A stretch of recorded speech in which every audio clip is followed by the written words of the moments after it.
Welcome to the Fantasy Throwdown Podcast, bringing you the latest updates from the world of sports, gambling, and pop culture. Because you can't have a show without hot takes or a Tiger King meme these days. Know what I'm saying?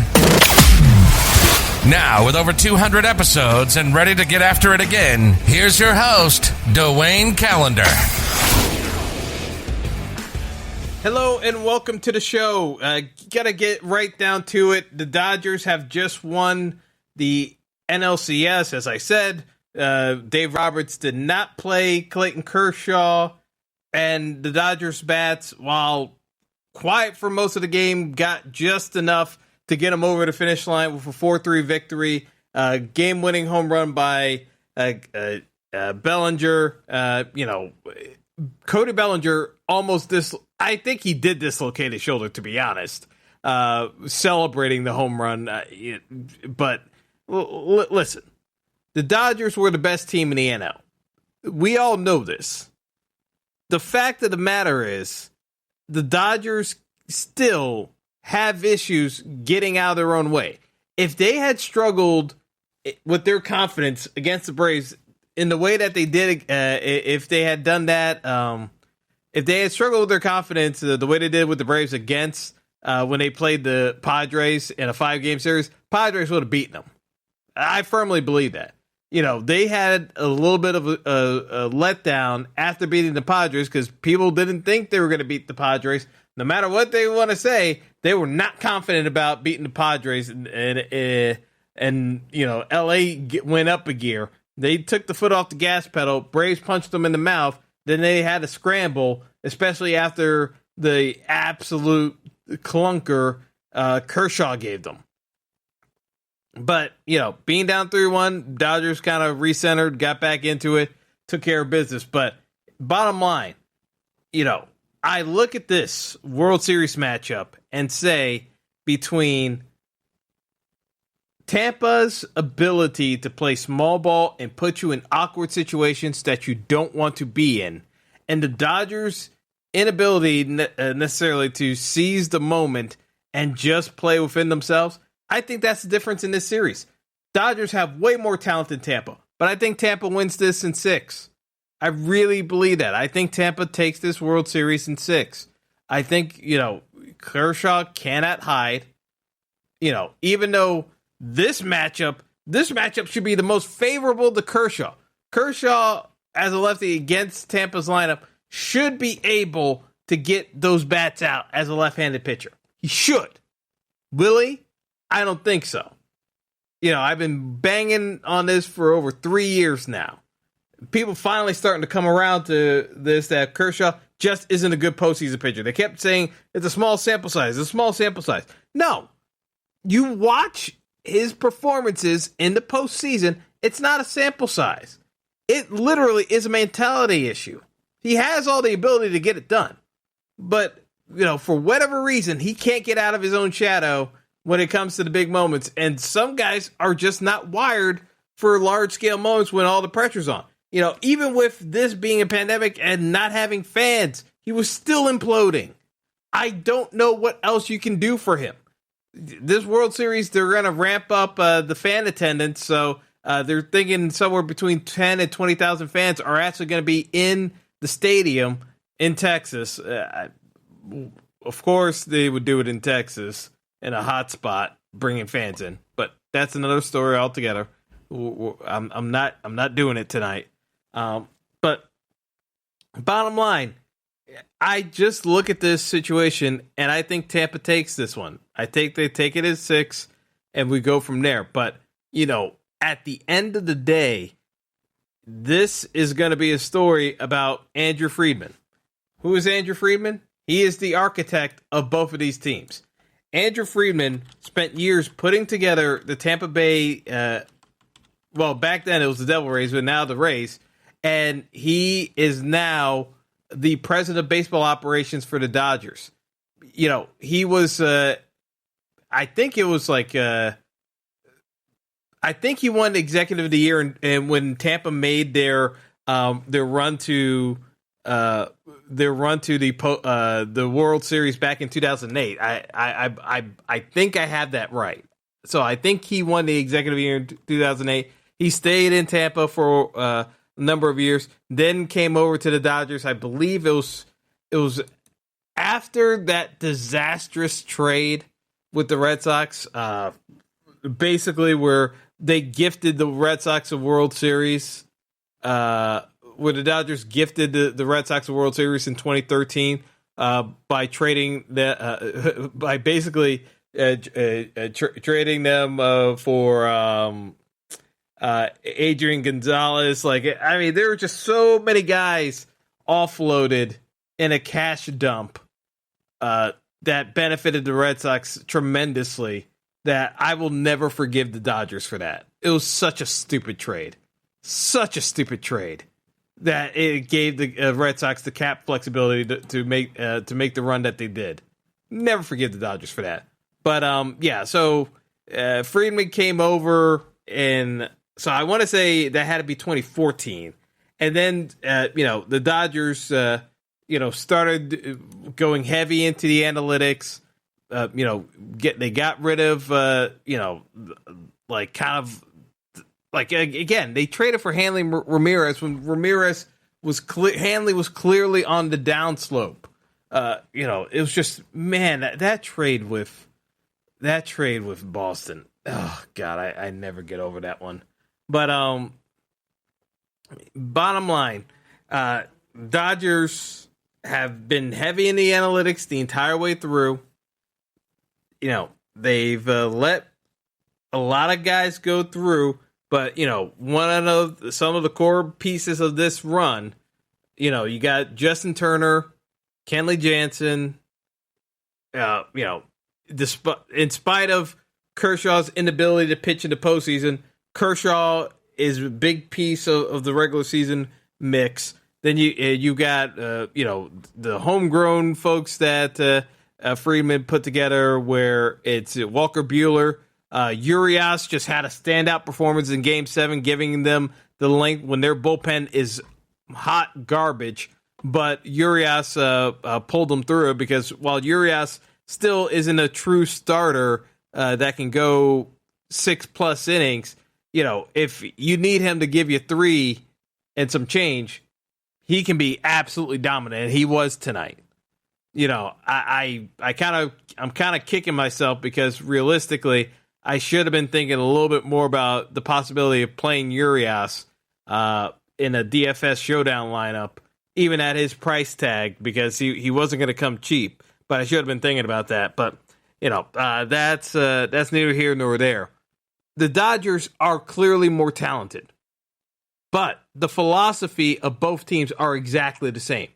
And so when I'm looking at it from an objective standpoint, the Rays know exactly how to beat the Dodgers, because it's just more talented version of themselves. What do they not like to do?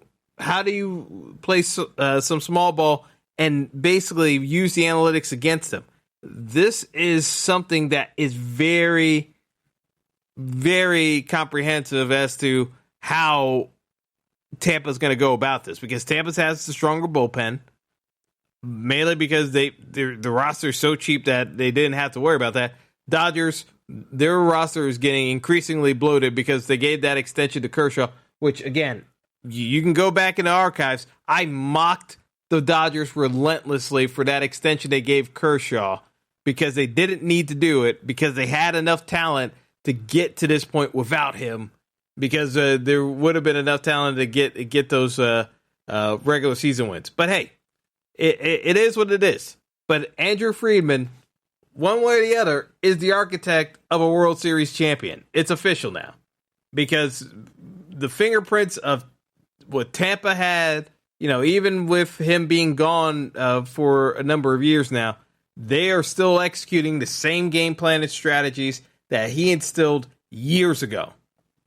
None of this is changing. So his fingerprints are all over this. This is a analytics, sabermetrics driven World Series. There is no ifs, ands, or buts about it. So at the end of the day, he ends up being the big winner because, even with a Tampa victory, doesn't detract from what the thought process was. And again, a lot of these squads, especially the Yankees, these teams, especially the Yankees and Cashman, they got put on notice yet again that what they're doing isn't good enough. Bottom line. So, they can say whatever they want, but what Tampa's doing right now, what the Dodgers have shown, that's what's in vogue.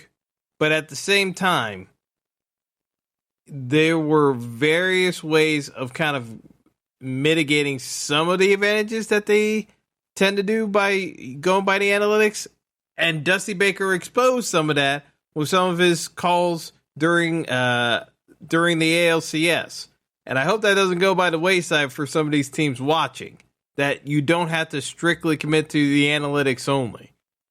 But with that being said, let me switch gears and talk about Monday Night Football because we've got a dual slate coming up with 2 games between the delayed Bills-Chiefs game that's going to come on at 5 o'clock, and then the nighttime actual Monday Night Football game between Arizona and Dallas.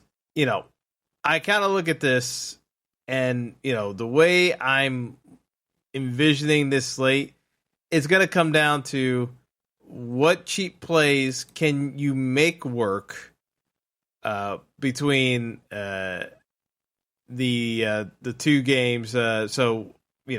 I'm looking at it from the standpoint of if you can somehow get the right combination of KC players and run it back with, some Andy Dalton exposure at QB just to save money, I think that's probably the optimal play. I think, the system will probably say, play Josh Allen, but I really think that the play should be going towards playing. It should be going towards playing Andy Dalton. That's just the way I'm envisioning this kind of circling out. The interesting thing is, where does Zeke fall into the mix? Because I do think at a certain point, Ezekiel Elliott has to be in the build. It's just more of a matter of determining how we're going to build out this roster. But from my standpoint, I think the build should be Andy Dalton at QB. He's cheap enough. It allows you to do a lot more with some greater degree of flexibility. But I think you can play with Andy Dalton, use Zeke, then start teaming up with some of the folks that you may want in the mix. So I think CeeDee Lamb should be in the mix as your wide receiver. I think he's established himself as a number 1 type receiver. The other piece of it that I feel is going to be critical is making sure that, when you're playing CeeDee Lamb, you're essentially fading Amari Cooper altogether. I don't think, I think this is one of those where you kind of have to establish some protocols as to how you're building out your teams. But I don't think this is Andy Dalton's just not one where, he's going to spread the ball around to, two main receivers. He's going to pick his favorite receiver. In his Cleveland years, he definitely made sure to get the ball to AJ Green. Now, some people would say that because of that, it should be even more likely he gravitates towards throwing the ball to Amari Cooper. I'm not necessarily as sold on that being a guarantee. I think you may see something more along the lines of he uses Gallup for deep plays, but then CeeDee Lamb gets the intermediary plays, and then Amari Cooper ends up kind of going as a decoy. So I my take is the build I would go with is Andy Dalton at QB, especially on DraftKings, he's 5,200. Then you use Chase Edmonds as your running back. He's been getting more flow than Kenyon Drake. I just look at it as a case where, I would play Edmonds. I may run it back with Drake too. I still haven't decided yet fully how I'm going to go about it, or if I'm going to use Devin Singletary. But I definitely like Edmonds over Drake. Clyde Edwards-Helaire, this might be his last chance to establish himself before Le'Veon Bell comes and takes his job. Because I really believe Le'Veon Bell is going to come and take his job. So unless Clyde Edwards-Helaire has a monster game, I think he's going to lose his job. So you may see that performance where he puts it all together, and I don't know, say make his mark necessarily. It's a rookie, and it's just, it's still a regular season game, but, he has to make an indelible impression upon the coaching staff tonight, unless he wants to lose his job outright to Le'Veon Bell. Because Bell is a more complete back at this stage. There's no, anyone that's going to argue that, I don't know what to tell you. So I will play limited amount of Edwards-Helaire, but I may even double up on Arizona running backs or run Devin Singletary and hope he has a long run, even if he might not get into the end zone for touchdown purposes, because Josh Allen has been scrambling so much in the red zone. But, that's where I'm looking at it. I already told you about Lamb and Gallup. I definitely want exposure to Stephon Diggs. I definitely want exposure to Travis Kelce as the tight end. So, how much money does that leave over?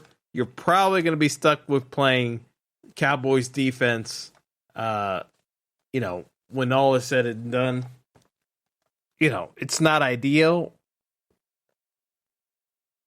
but defense really on a 2-game slate is, you're just hoping for a couple of sacks here and there, but by and large, you kind of already have your plays, and if they're going to go off, the other team's got to score too, so your defense becomes even less valuable.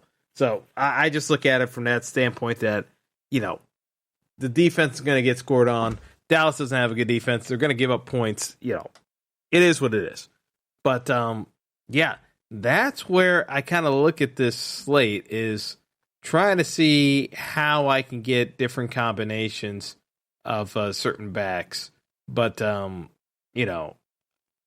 could you play Tyreek Hill in there and, Kelce together?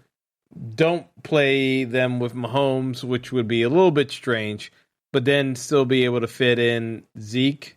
Yeah, that's also possible too. I wouldn't recommend it doing that way, because if you're going to play Tyreek and Kelce together, you should be pairing them with Mahomes for the touchdown equity portion of it. But